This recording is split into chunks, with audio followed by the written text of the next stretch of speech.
Why are you drawn toward non-duality, or Advaita?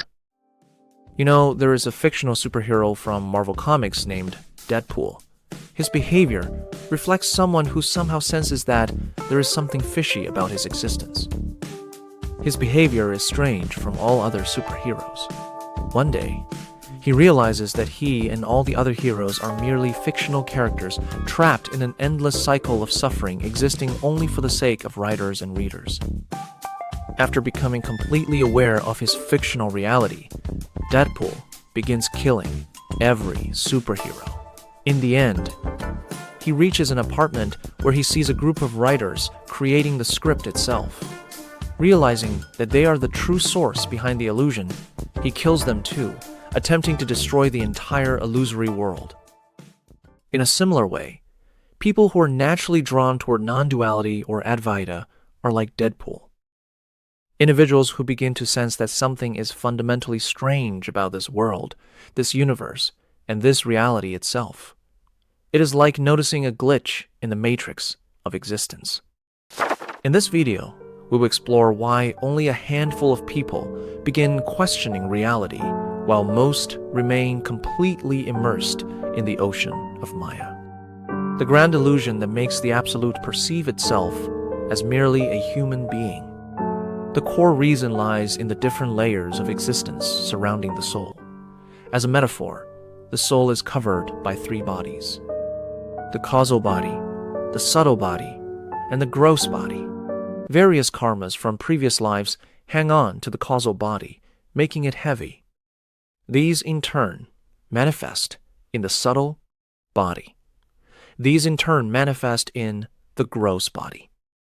Now, even the slightest removal of the veil of Maya from the causal body allows the light of the omnipotent soul. Again, light here is only a metaphor to shine through all these layers. This illumination penetrates the mind and gradually turns it inward. The individual begins to perceive things that an ordinary person may never notice. A strange feeling emerges. The realization that one is not merely the body or the mind, but something far beyond them, even beyond the dimensions of space-time.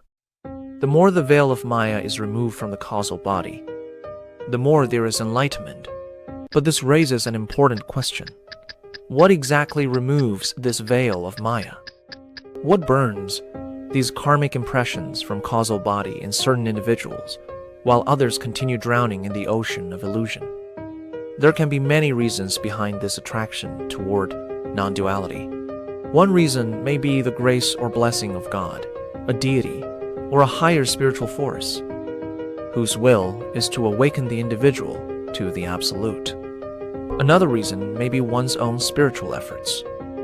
Meditation, chanting, devotion, self-inquiry, or other practices that slowly remove the veil and ignite spiritual intelligence within the individual. In fact, every religion, every deity, and almost every genuine spiritual path ultimately points toward the same destination: enlightenment, or the realization of truth. Some individuals intentionally practice kundalini yoga or tantra to accelerate their spiritual evolution. According to yogic traditions, there are multiple energy centers within the body. Sometimes, the activation of the higher centers can naturally create a deep attraction towards spirituality, self-inquiry, and non-duality. Sometimes, even a deeply virtuous act, like helping someone in need, an act of compassion, or genuine selflessness, can unknowingly weaken the veil of Maya and awaken spiritual seeking within an individual. Non-duality can also be understood through the analogy of a fish. A fish constantly searches for water, yet it already lives in water, breathes in water, and is completely surrounded by it. Still, it never truly understands what water is. Likewise, the human being searches endlessly for God, bliss, peace, and fulfillment in the external world, while in reality, the individual is that formless, absolute itself. We search for happiness in material things, achievements, and temporary pleasures.